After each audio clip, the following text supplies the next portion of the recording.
computer. So good morning, everyone, and welcome to the Center for Spiritual Living here in Ukiah, California. This is our hybrid service where we have some people that are calling it in and some people who are in the sanctuary. And I just want to welcome you all from the bottom of my heart. It just really makes me feel good to have you here and being a part of today's service. And I absolutely know from the bottom of my heart that somewhere in today's service, whether it's in the message, the music, the treatment, you're going to hear exactly what you need, what you came here looking for is going to be revealed. And so I'm excited. I'm excited for me. I'm excited for you. And as you can see, or, well, maybe can't see, we are still in the midst of getting our systems together here, but it is happening. And I really want to give a lot of thanks to Mary Hooper, because if it weren't for Mary, we'd still be sitting over there. And probably only second to her would be David Smith, who has been extremely helpful, because we have bought cameras, returned cameras, bought cameras, returned cameras. So, yeah. And we still don't have the camera we actually want, but we're getting there. So thank you again. But in the meantime, I just invite you now to take a deep breath and sit back and relax and enjoy this service.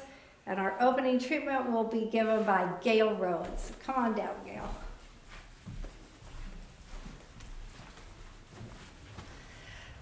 Good morning. It is wonderful to see all of you. And hello to all of you at home. So yes, let's stretch out our shoulders a little bit, open our heart, open our consciousness, and know that there is only one thing, and that thing is God, and that thing is good. And we are of that essence. And so when we come together to hear the message and the beautiful music and know this treatment for ourselves, we are inviting that divine presence into our lives, into our body, into our world. And not only does it benefit us, it benefits the entire world. All beings, plant life, animal life, humans, we are all of the one divine. And the more we recognize that, the more it grows within ourselves and within our community. So I'm grateful for this morning. I'm grateful to have Clovice's beautiful cello. Clovice's message also, we're really fortunate to have him here. And for that, I am grateful. I release this treatment to the one mind, knowing that it is already manifest. I release with gratitude and know it is so. And we confirm and claim it by saying, and so it is. And so it is.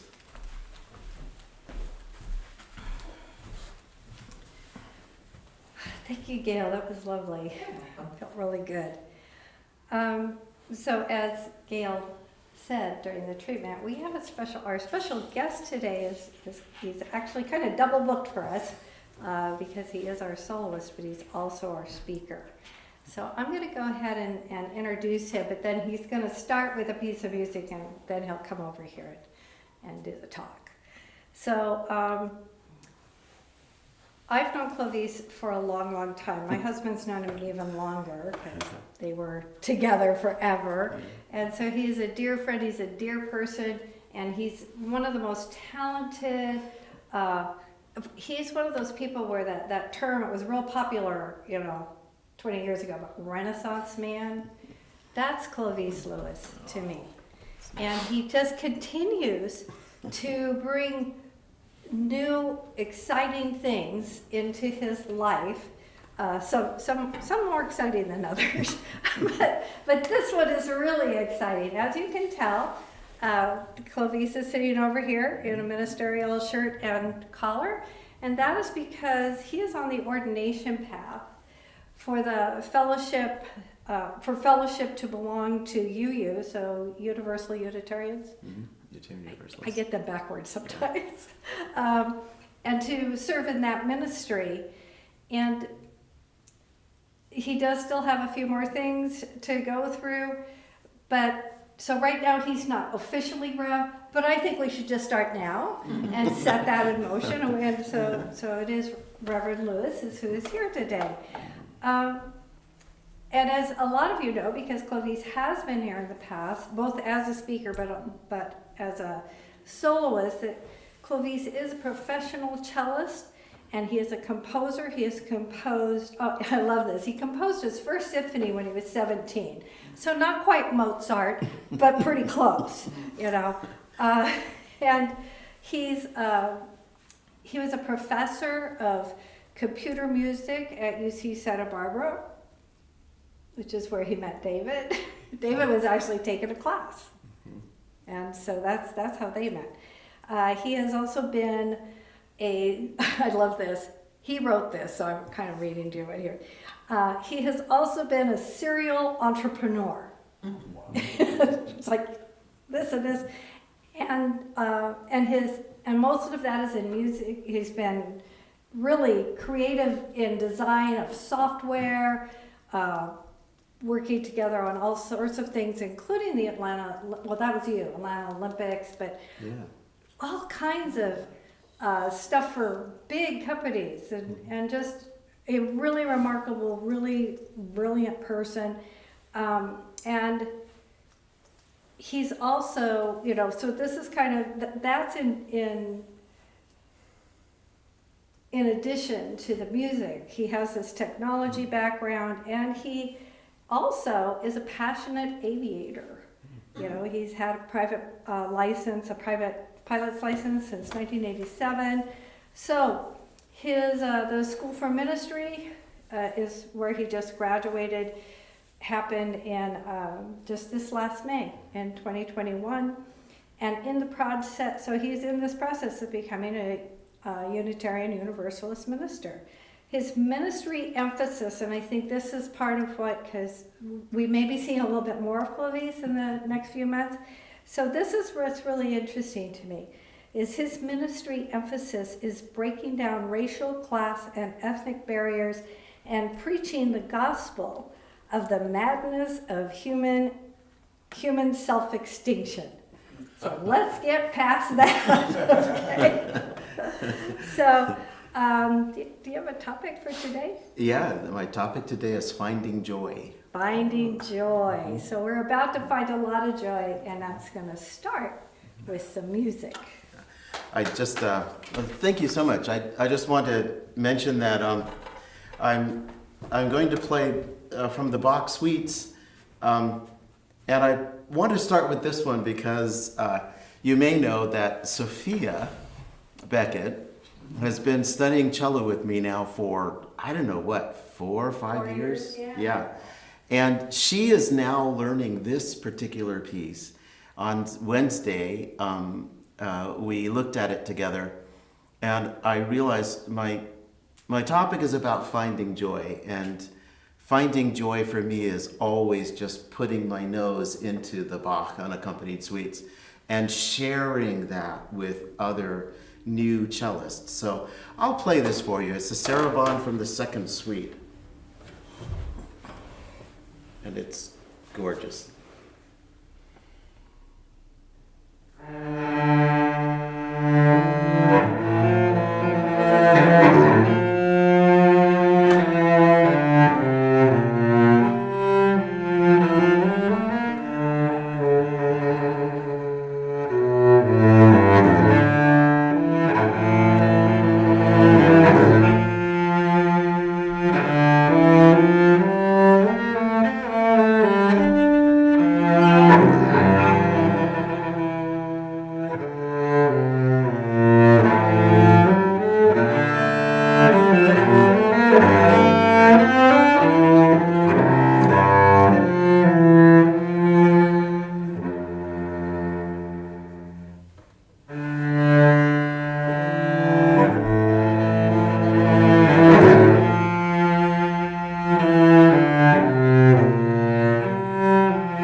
As some of you may know, I've tackled some heavy subjects, such as justice and the nature of reality, in my previous sermons here. And when thinking of today's topic, I thought, well, why not talk about something truly difficult, like love, or rather, like joy? And so here are some definitions of the word joy.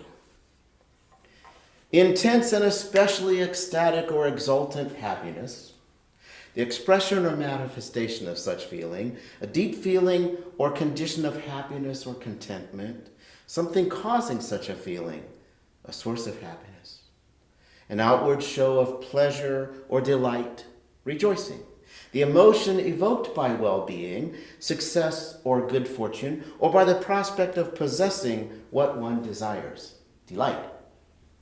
The expression or exhibition of such emotion, gaiety. The state of happiness or felicity, bliss, a source or cause of delight. And here's how some have described joy. Agitated with delight as a waving sea, the Arabian Nights. Exhilaration spread through his breast like some pleasurable form of heartburn, Nadine Gordner. Bliss, as though you'd suddenly swallowed a bright piece of that late afternoon sun and it burned in your bosom, sending out little shower of sparks into every particle. Catherine Mansfield. Harvey Swado says, ecstasy warm and rich as wine. George Santayana says, enjoy life like a young porpoise. Her heart became as light as a bubble. Antonio White. Joy, felt it rumbling within him like a subterranean river. Andre Malraux. And then George Garrett says, joy leaping within me like a trout in a brook. And John Norris finally says, joys like angel visits, short and bright. Now, much has been written about joy. I like this description by Jerry Rosser in his Psychology of Joy website. He said, joy is a unique state of consciousness that generates a heightened, sustained happiness that is at once subtle, serene, and yet dynamically active. Joy is a unique synthesis of elation, of feeling, lucidity of thought, and positive intention. Joy is a special wisdom that creates a clarity of understanding which can guide our choices in life to create even more joy, deepen our sense of self, and bring a dynamic aliveness, meaning, and intelligence to our relationships and creative expression. Amen. Usually the feeling of joy is described as fleeting or impermanent. A question that commonly arises is, how can one stay in a state of joy? That question is equally as many times answered as, you can't stay in a state of joy. That answer is always taken on its face value. It's not challenged, but it's simply accepted as truth. But I'm not sure about that. I'm not playing semantics here. But I do believe people often confuse ecstasy for joy. Ecstasy is that state of intense joy or delight. It's so intense that one is transported beyond rational thought and self-control. That's definitely not something that lasts very long. See, I believe that it is possible to stay in a joyful state if you make a practice of finding joy. Put another way, you can live in a general state of happiness that's punctuated by joyful experiences. And these experiences can be sought out and incorporated into your life. The key is to be consciously aware and to make conscious attention to the way that joy operates. Notice that joy is most often experienced when it's shared, when in connection with a relationship to something or someone else. In Buddhist practice, this is called mudita, meaning happiness in response to another person's happiness, success, or good fortune. This happiness is a genuine feeling. It's not forced.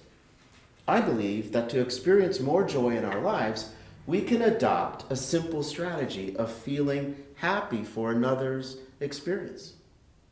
A Buddhist sutra points out that a single lamp may light hundreds of thousands of lamps without itself being diminished. Swedish proverb says, shared joy is a double joy. And you might know, William Shakespeare wrote, joy delights in joy.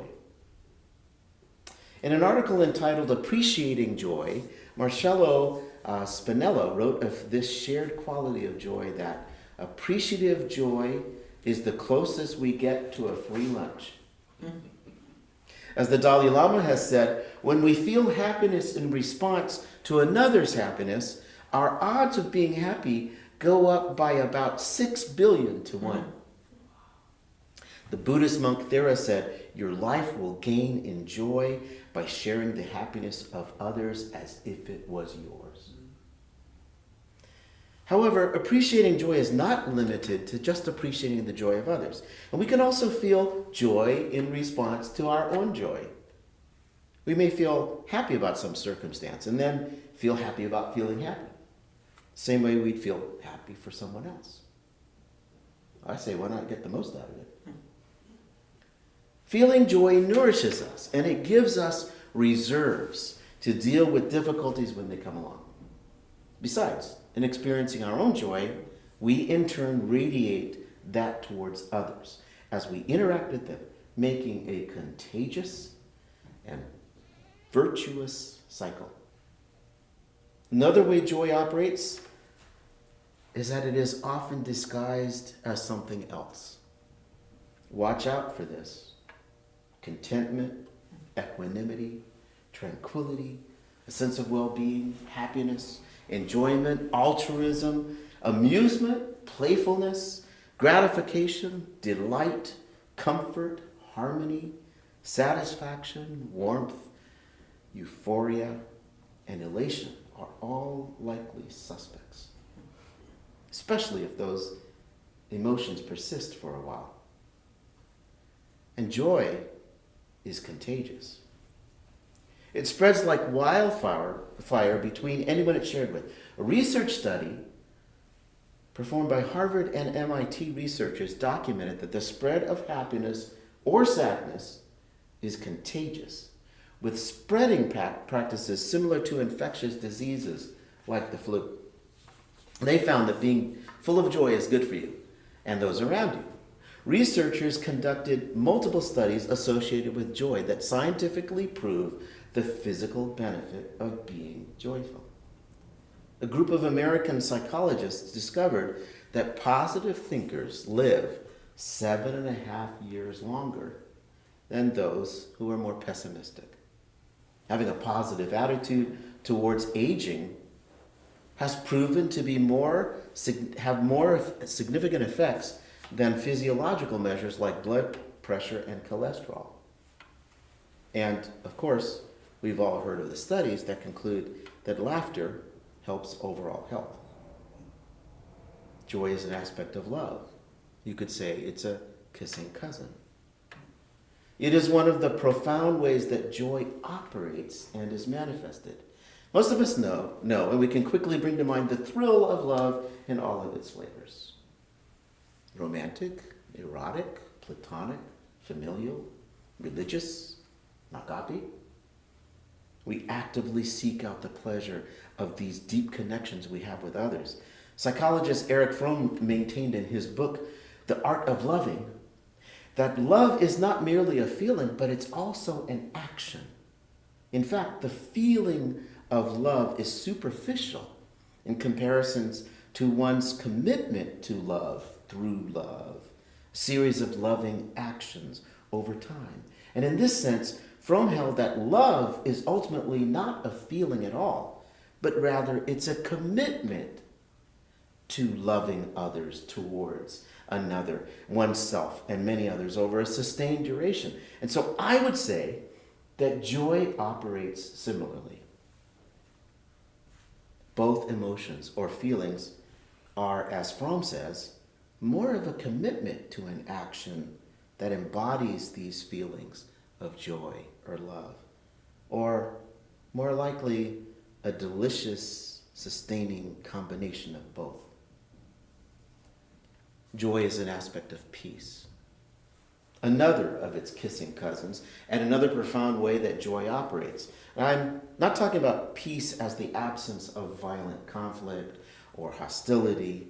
I'm talking about the peace that Robert Fulghum describes when he wrote, "Peace is not something you wish for, it's something you make, something you are, something you do, and something you give away." Here again is a description of the nature of a thing that does not directly define it.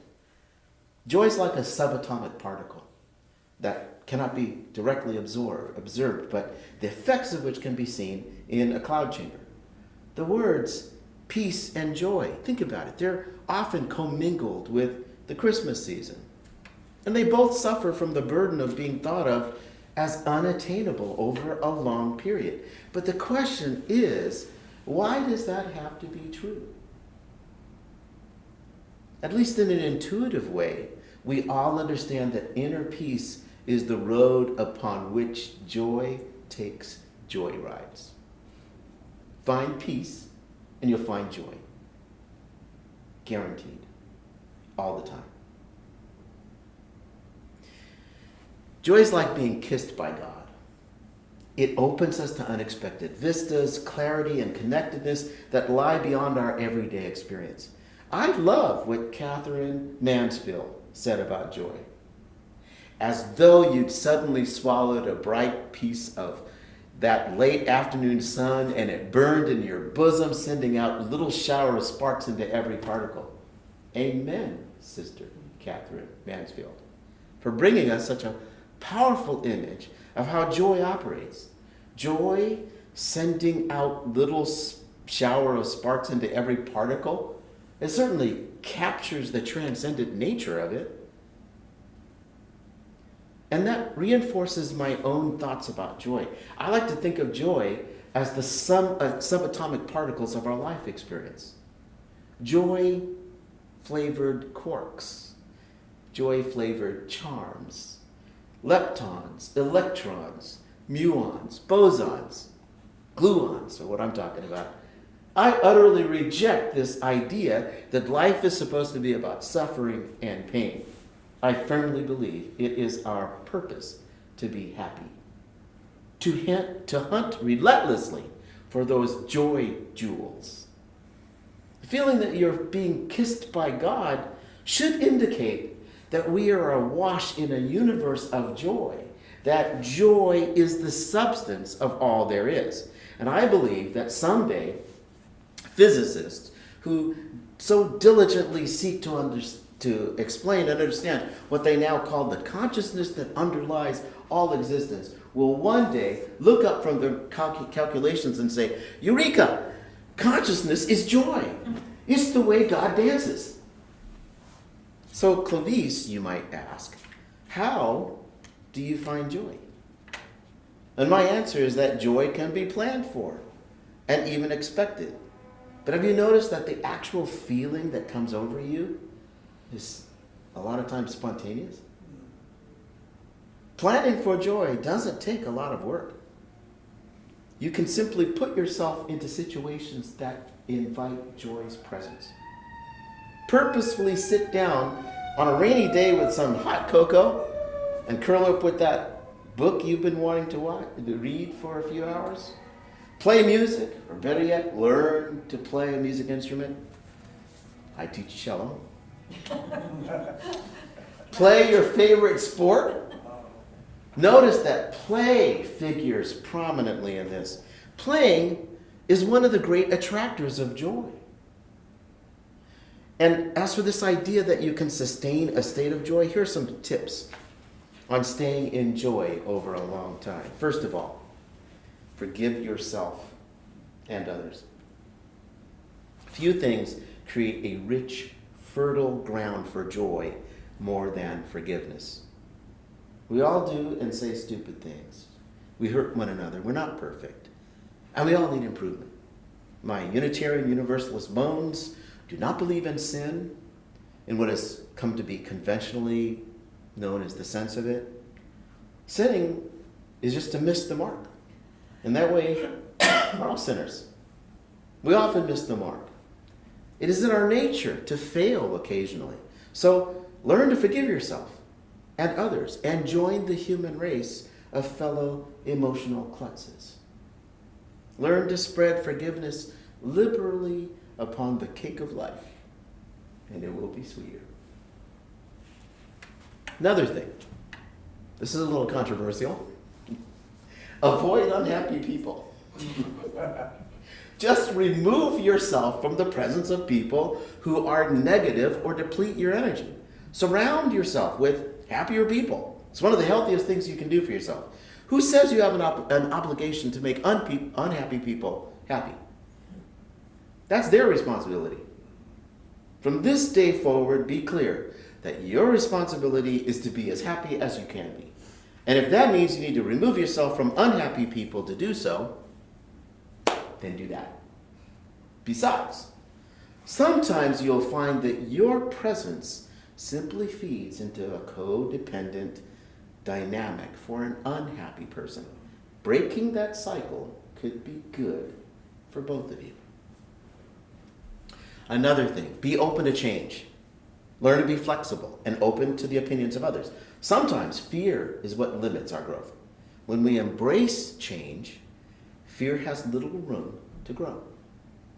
Andre Gide said, "Man cannot discover new oceans unless he has the courage to lose sight of shore." You can fight change, you can accept it, or you can embrace it. Encourage and embrace change the way you would hug a bad little boy with loving arms. If you do that, then change will soon be your friend. And it will take you some of the best places that you can't imagine. Another thing, be appreciative. Ralph Marston says, be appreciative of the truth even when it is painful. Be appreciative of every moment, of each circumstance, of every encounter, for everything can add richness to your life when you allow it. Appreciate the gifts in your life. That includes people, circumstances, possessions, and your health. In fact, you can appreciate the fact that life itself is a great gift. And when you truly incorporate that into your daily existence, appreciation simply cannot help but invite joy. Another thing, discard the illusion that you are in control of anything. Chaos is a fact of life in this universe. That's not to say that you can't influence events in your life and that you can't make an attempt to control some things. Perhaps it's better to say, don't worry about the things you can't control. And some of you have heard my rule number 1. People will do whatever they want to do, whether you want them to or not. That was burned in my DNA when I went through my first divorce. So I can tell you, that rule has personally helped me live a much more joyful life. And the last thing, live in the present. You've heard that a million times from people who quote Eckhart Tolle, who wrote, "Nothing ever happened in the past, it happened in the now. Nothing will ever happen in the future, it will happen in the now." My friend Eric Lieber calls anxiety about the future and past, futuring and pasting. Frankly, he drives me crazy when he points out that I'm futuring. But I appreciate the reminder. Joy can only be experienced in the moment called now. Understand that, and you'll find joy. So when I was writing this sermon, I started what I called a joy journal, because I wanted to demonstrate how I found joy simply by looking for it. So, talking with Carol at breakfast on a stormy, rainy morning and the sun suddenly appears. Of course, that was some time ago.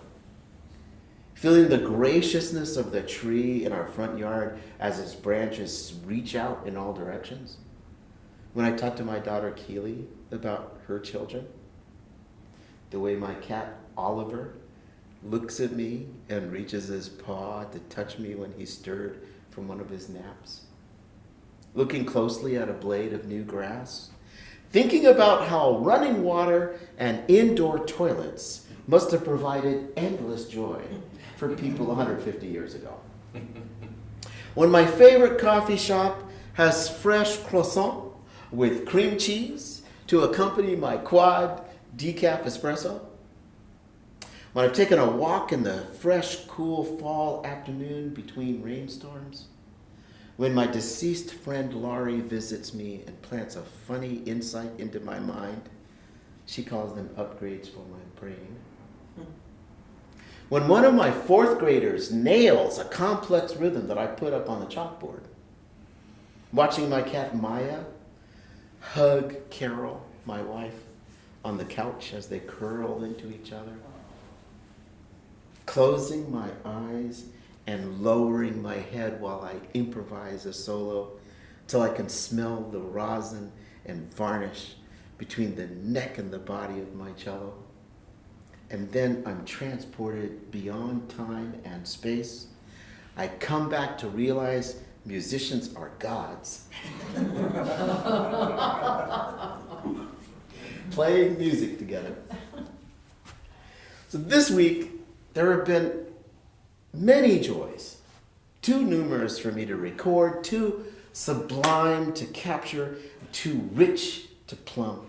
And I can honestly tell you, and some people who know me can verify this, that I live in a general state of happiness that is punctuated by such joyful experiences. Those kinds of experiences can be sought out and incorporated into your life. The key, as I said earlier, is conscious attention to the ways that joy operates. Summon joy when you are fully present in the moment. And I promise, it will come to you like a beautiful bird that's been awaiting your call. Namaste.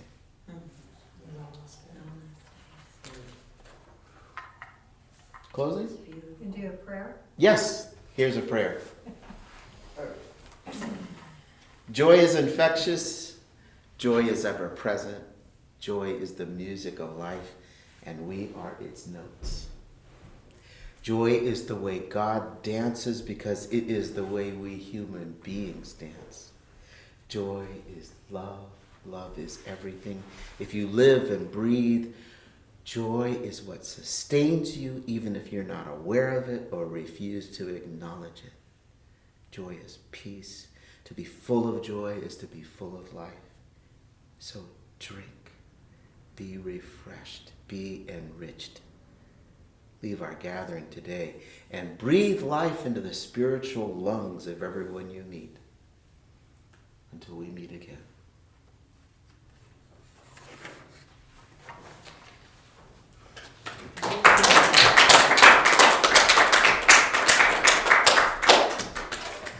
Well, that was good. Made my day. So now is the time for our offering.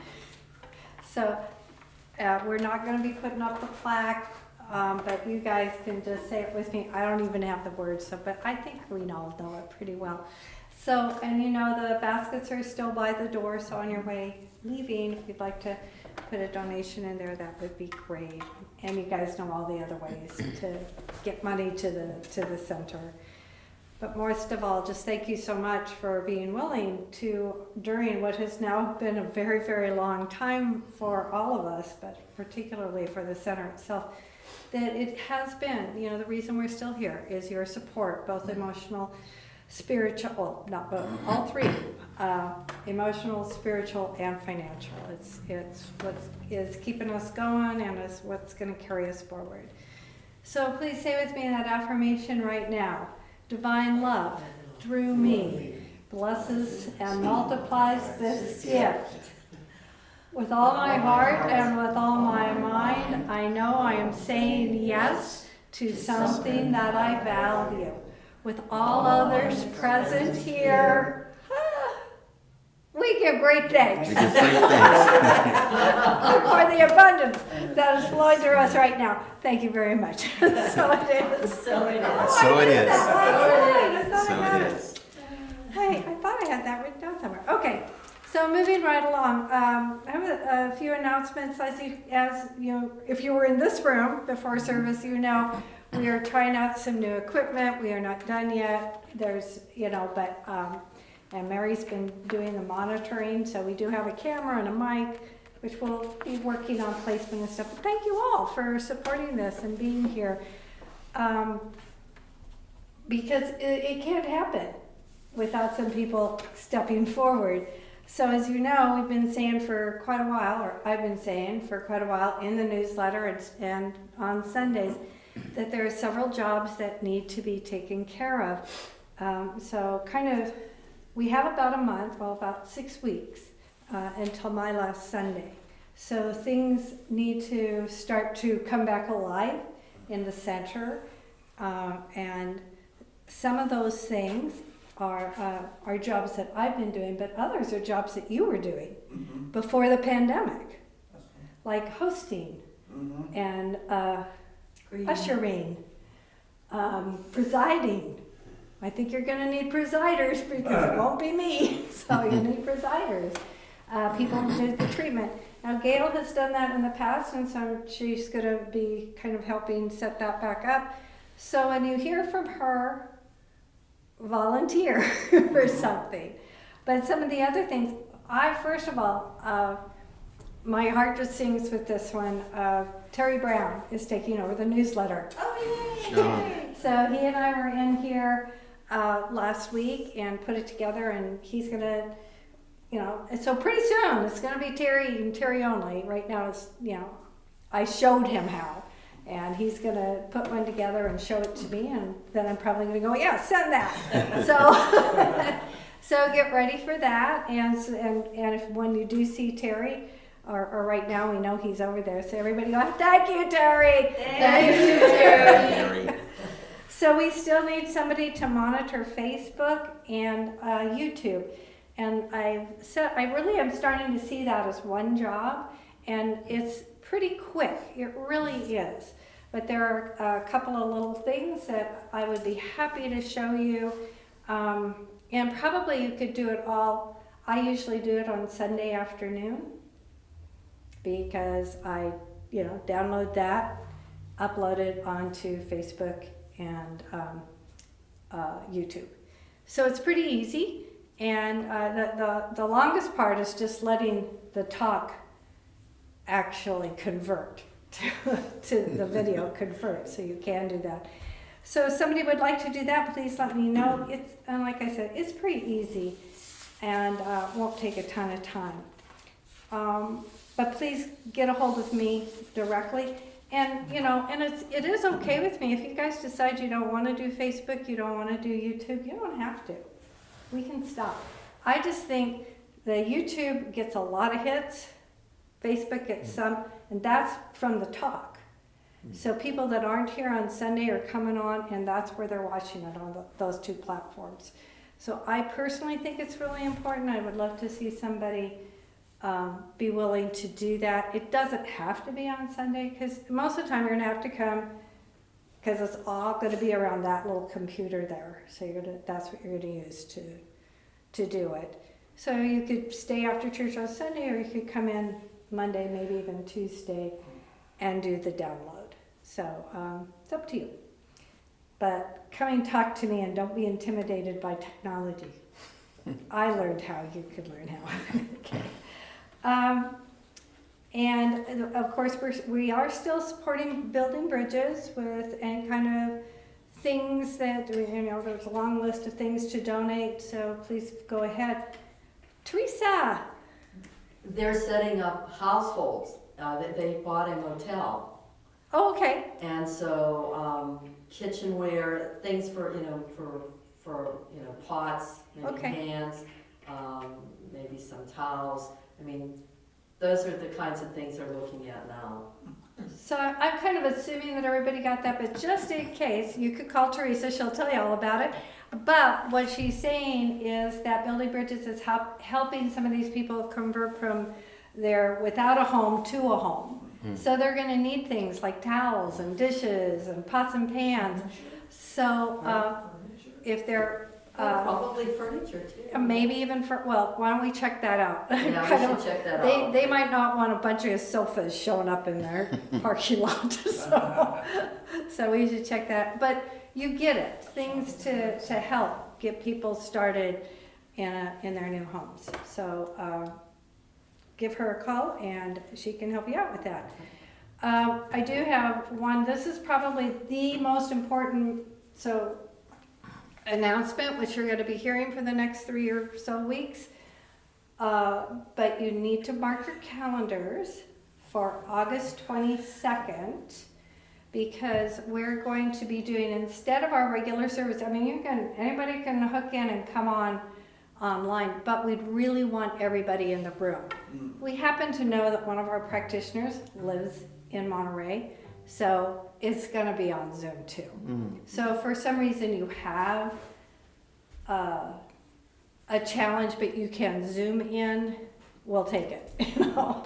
But what we really want is everyone in the room, because what this is going to be a workshop. And they haven't given me an official title for it, but one of the things is they said, this is Reverend Scioto Bell and Reverend Tara Steele from the Santa Rosa Church are going to come up and try to help you get focused on what you want. And she said, so, you know, here are some of the things we'll cover, but it's things like, what is the value of a center like this? Why do you come to a center like this? Where do you see this center in 2 years? And stuff like that. But and there's gonna be a clearing process, so it's 2.5 hours. So you need to be in the room at 10:30, and I'm sure there'll be a break, so you know you can get up and move around, or if you're at home, get up and move around. But it's not quite a visioning, but it's kind of. I think they want to do more clearing, so that's a big part of it, and to sort of see what it is that as a total this congregation wants to see happening, and so I'm really wanting you all to be here and take a part of that. I will tell you right now, I will not be here, and neither will David, because you know, there is you guys need to be making these decisions, not, you know, you're looking forward and I'm backwards. That was a weird thing, but anyway, you understand. But does Clovice call it pasting? Yeah. Yeah, I would be pasting for you, so you don't want that. And that doesn't mean that I will disappear on the 5th. I still intend to be doing some things here and around, you know, I'm just going to stay on the board for a while, and anybody who needs help or anything that needs to be communicated with CSL, I will do that for you until, you know, whoever's going to be standing here permanently is standing here permanently. Okay? And you know, and I actually don't even want to limit you to that. You have the whole range, infinite possibilities here. So, and so between Now and then? now and then, yeah, I had a note here. So here, this was something that they wrote to me, though I'm going to read it to you. The purpose of the workshop is to look at our center's aspiration and desires. As you may already know, spiritual leaders, ministers, are an important element to a center's operation. However, they cannot hold the community on their own, at least not for a significant time. Hence, our desire to have a conversation with this community about not only what the congregation wants, but what part each of us will play in creating that as well. okay? So that's what they have to say. So between now and then, so that's the 22nd, 10:30, okay? Between now and then, next week, Scioto will be here, so you'll actually, and she has spoken here before once, I don't know when, but a while ago. It's been a while ago. So Scioto's going to be here next week. Teresa, you're the practitioner that day. The week after that, Kim Bebo, who will be calling it in, so we'll be doing this, the screen over here from Oregon, and Jack, so it'll be an all Zoom because Jack's the practitioner. But yeah, come here, hang out. Then on the 15th, Reverend Tara Steele is the speaker, and Victoria will be doing the treatment. I don't have solos for this, or I'll tell you more. And then the 22nd. So you get to hear both of these women before the workshop. And if you're here and you have any questions about the workshop, those would be the people to ask, because I don't really know. They offered, their outline looked good to me. I said, come on down. And then August 29th, Lynn Fritz. And I'm not sure if she's coming or phoning it in, but she'll be here. And when she did it a month or so ago, she was great, just coming in from Reading the way she did. And then the 5th will be my last Sunday. So that's your schedule for the next 6 weeks. And so I hope you all will be a part of that and love it, and we'll have great fun together. So now we're going to let Clovice play us out, and then I'll say goodbye. So go ahead, Clovice.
So I just want to thank you all again for coming and being a part of my Sunday morning, and I hope you feel as peaceful and as joyful as I do. And another big thanks to Reverend Clovice Lewis for being here and taking part of this today.